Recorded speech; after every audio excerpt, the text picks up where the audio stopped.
রব্বুল আলামিন বলেন, ও আমার গোলাম, আমি আল্লাহ হলাম কুন ফায়াকুনের মালিক। আমি আল্লাহ শুধু বলি হও, সঙ্গে সঙ্গে হয়ে যায়। সুবহানাল্লাহ বলেন। রব্বুল আলামিন শুধু বলে কুন কুন, সঙ্গে সঙ্গে ফায়াকুন হয়ে যায়। সুবহানাল্লাহ বলেন। কিন্তু আপনি দুনিয়াতে যত মানুষ আছে, যত ক্ষমতাশীল ব্যক্তি আছে, যত পাওয়ারফুল ব্যক্তি আছে, তারা যদি একটা মসজিদ নির্মাণ করতে চায়, এমনকি একটি বাড়ি নির্মাণ করবে, একটি বিল্ডিং নির্মাণ করবে, তাকে বাড়ি নির্মাণ করার আগে অনেক আগে থেকে টাকা ম্যানেজ করতে হয় কি হয় না? টাকা ম্যানেজ করতে হয়, অর্থনৈতিক তাকে সচ্ছল হতে হবে শুরুতে। তারপর ওই ব্যক্তি কি করবে? তারপর ওই ব্যক্তি ইঞ্জিনিয়ারকে ডাক দিবে, ডাকার পর প্ল্যান করবে কিভাবে আমার এই বিল্ডিংটা তৈরি করা যাবে। প্ল্যানের পরে তারপরে বিল্ডিং তৈরি করা শুরু করবে। এই তৈরি করা শুরু করবে, এই তৈরি হতে হতে 1 মাসও লাগতে পারে, 2 মাসও লাগতে পারে, 1 বছরও লাগতে পারে, 5 বছরও লাগতে পারে। কথা বলেন ঠিক কিনা? কিন্তু রব্বুল আলামিন বলেন, ও আমার গোলাম, আমি আল্লাহ শুধু বলি কুন, সঙ্গে সঙ্গে ফায়াকুন হয়ে যায়। সুবহানাল্লাহ বলেন। আমরা বলি ও রব্বুল আলামিন, আমরা বুঝলাম, কিন্তু আমাদের জানার ইচ্ছা, আর কেন আপনার আনুগত্য করব? রব্বুল আলামিন বলেন, ও আমার গোলাম, আমি দুনিয়াতে এক আল্লাহ, আমি আল্লাহ ছাড়া পৃথিবীতে আর কোনো ইলাহ নেই। আমি শুধু একাই আল্লাহ, আমি ছাড়া পৃথিবীতে আমার কোনো সমকক্ষ নেই। শুধু তাই নয়, আমি আল্লাহ হলাম হাইয়ুল কাইয়ুম, আমি আল্লাহ হলাম চিরঞ্জীব, আমি কারো মুখাপেক্ষী নয়। লা তাখুযুহু সিনাতু ওয়ালা নাওম। আর আমি আল্লাহকে ঘুম তো দূরের কথা, তন্দ্রা পর্যন্ত আমি আল্লাহকে স্পর্শ করতে পারে না। সুবহানাল্লাহ বলেন। আমরা তো ঘুমাই, ওয়াজ শুনতে শুনতে অনেক সময় ঘুমায় যায়। কথা বলেন ঠিক কিনা? বসে থাকতে থাকতেও আমরা ঝিমাই, অনেক সময় বসে থাকতে থাকতে ঝিমাতে ঝিমাতে আবার শুয়ে ঘুমায় যায়। কথা বলেন ঠিক কিনা? কিন্তু রব্বুল আলামিনের কাছে রব্বুল আলামিন বলেন, ও আমার গোলাম, লা তাখুযুহু সিনাতু ওয়ালা নাওম। রব্বুল আলামিন বলেন, আমি আল্লাহকে ঘুম তো দূরের কথা, তন্দ্রা পর্যন্ত আমি আল্লাহকে স্পর্শ করতে পারে না। সুবহানাল্লাহ বলেন। তারপর আবার আমরা আল্লাহকে জিজ্ঞাসা করি, ও আমার মালিক, ও আমার আল্লাহ, আর কেন আপনার আনুগত্য করব আমরা?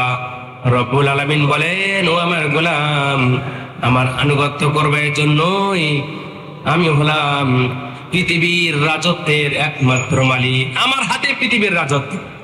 আমার বলে আল্লাহ দলিল দেন।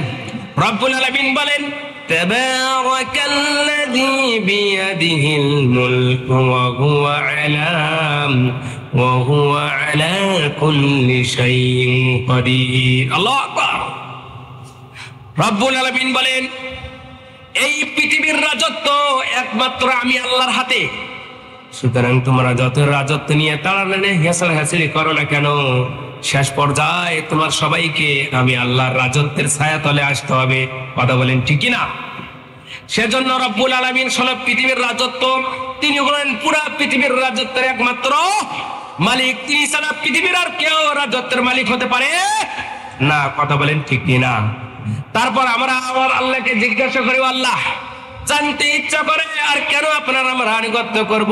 রব্বুল আলামিন বলেন, ও আমার গোলাম, শোনো শোনো, ফাতিরুস সামাওয়াতি ওয়াল আরদ, আমি আল্লাহ হলাম আসমান ও জমিনের স্রষ্টা। আল্লাহু আকবার বলেন। আল্লাহ রাব্বুল আলামিন আসমানও সৃষ্টি করেছেন, জমিনও সৃষ্টি করেছেন। পৃথিবীর বাহিরে অন্য অন্য যে গ্রহগুলো আছে, নক্ষত্রগুলো আছে, সেই গ্রহগুলো সৃষ্টি করছেন একজন, তিনি কে? আল্লাহ রাব্বুল আলামিন। সেজন্য আমরা রব্বুল আলামিনের আনুগত্য করব কি করব না? আওয়াজ করে বলেন। সবার আল্লাহর আনুগত্য করতে হবে। আবার যদি আমরা আল্লাহকে জিজ্ঞাসা করি, আল্লাহ, আর কেন আপনার আনুগত্য করতে পারি? রব্বুল আলামিন বলে, ও আমার গোলাম, তুমি যদি শুনতে চাও তোমাকে একটা একটা করে বলবো। হাজার হাজার মিলিয়ন মিলিয়ন বিলিয়ন বিলিয়ন হবে। আমি আল্লাহর আনুগত্য করার কারণ বলে শেষ হবে না। সুবহানাল্লাহ বলেন। সেজন্য রব্বুল আলামিনের আনুগত্য করব আমরা। সবাই বলেন ঠিক কিনা? দ্বিতীয় নম্বর, আল্লাহ রব্বুল আলামিন বলেন, ও আমার দুনিয়ার গোলামেরা, দ্বিতীয় নাম্বার তোমাদের দায়িত্ব হলো আতিউর রাসূল, আমার রাসূলের আনুগত্য করতে হবে। আমরা বলি আল্লাহ আপনার রাসূলের আনুগত্য করব, 100 মনে প্রাণে আপনার রাসূলকে আমরা ভালোবাসি। কথা বলেন ঠিক কিনা? রাসূলকে আমরা ভালোবাসি না? মনে প্রাণে আমরা রাসূলকে ভালোবাসি। তবে আমাদের জানার ইচ্ছা, আল্লাহ আপনি বলে দেন আপনার রাসূলের কেন আনুগত্য করব? রব্বুল আলামিন বলেন লাকাদ কানা লাকুম ফি রাসূলিল্লাহি উসওয়াতুন হাসানা। রব্বুল আলামিন বলেন ও আমার গোলাম, আমার বিশ্বনবী সাল্লাল্লাহু আলাইহি ওয়াসাল্লামের মধ্যে পৃথিবীর তোমাদের সমস্ত মানুষের জিনদের উত্তম আদর্শ রয়েছে। সুবহানাল্লাহ বলে বিশ্বনবীর মাঝে আপনার আমার পৃথিবীর যত মুমিন আছে, মুসলমান আছে, যত জিন আছে, পরী আছে, সবার জন্য আমার বিশ্বনবীর মধ্যে উত্তম আদর্শ আছে না নাই? আওয়াজ করে বলেন আছে না নাই? 100 আছে। তারপর রব্বুল আলামিন বলেন অন্য এক আয়াতে ওয়া ইন্নাকা লাআলা খুলুকিল আযীম। আল্লাহু আকবার। রব্বুল আলামিন বলেন ও আমার গোলাম ওয়া ইন্নাকা লাআলা খুলুকিল আযীম, আমার বিশ্বনবী হলেন খুলুক আযীম। ওইরকম খুলুক আযীম পৃথিবী সৃষ্টি হওয়ার আগেও ছিল না, পরেও ছিল না, এখনো নাই, ভবিষ্যতেও আসবে না। খুলুক আযীম শব্দটি বিশ্বনবী সাল্লাল্লাহু আলাইহি সাল্লামের ক্ষেত্রে শুধু আল্লাহ তাআলা ব্যবহার করেছেন, অতীতে কোনো নবীর ক্ষেত্রেও ব্যবহার করে নাই, কোনো ফেরেশতার ক্ষেত্রেও ব্যবহার করে নাই। একমাত্র কেবলমাত্র আমার বিশ্বনবী আপনার আমার সেই নবী সাল্লাল্লাহু আলাইহি সাল্লামের ক্ষেত্রে ব্যবহার করেছে। সুবহানাল্লাহ বলে। আবার আমরা আল্লাহকে বলি ও আল্লাহ আপনি বলেন আর কেন আপনার নবীর আদর্শ আমরা অনুসরণ করব, আপনার নবীর আনুগত্য কেন করব? রব্বুল আলামিন বলেন ওয়ামা আরসালনাকা ইল্লা রাহমাতাল লিল আলামিন। আল্লাহু আকবার বলেন। রব্বুল আলামিন বলেন ও আমার দুনিয়ার গোলাম, আমি আমার বিশ্বনবী সাল্লাল্লাহু আলাইহি ওয়াসাল্লামকে তোমাদের বিশ্ববাসীর জন্য রহমত স্বরূপ হিসেবে পাঠিয়েছি। সুবহানাল্লাহ বলেন। আমরা বলি আল্লাহ আমরা জানলাম আমাদের বিশ্বনবী আমাদের জন্য রহমত, আমাদের পৃথিবীতে আরো তো অনেক গ্রহ নক্ষত্র, অনেক এরকম জগৎ আছে না নাই? আছে না?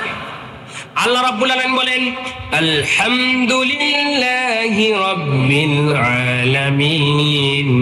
রব্বুল আলামিন বলেন সমস্ত প্রশংসা সে রব্বুল আলামিন যিনি হলেন বিশ্ব জগতের প্রতিপালক। আল্লাহ রাব্বুল আলামিন বলেন ও আমার দুনিয়ার গোলাম, আমি হলাম বিশ্ব জগতের প্রতিপালক, আমি যে যে জায়গায় প্রতিপালক আমার নবী হলো সেই জায়গায় রহমত। সুবহানাল্লাহ বলেন। তাহলে চিন্তা করে দেখেন আমার নবী এই পৃথিবীর বাইরেও ভূত নামে একটা গ্রহ আছে না নাই? সেখানেও আল্লাহ রাব্বুল আলামিন এই ভূতের প্রভু, আমার বিশ্বনবী আপনার বিশ্বনবী সেই ভূত গ্রহের রহমত। সুবহানাল্লাহ বলেন। আসমান জমিন পৃথিবীর বাহিরে যত নক্ষত্র তারা আছেন, চন্দ্র আছে, সব কিছুর যদি আল্লাহ রাব্বুল আলামিন প্রতিপালক হয়, এই সব কিছুর আপনার আমার বিশ্বনবী হলো রহমত। সুবহানাল্লাহ বলেন।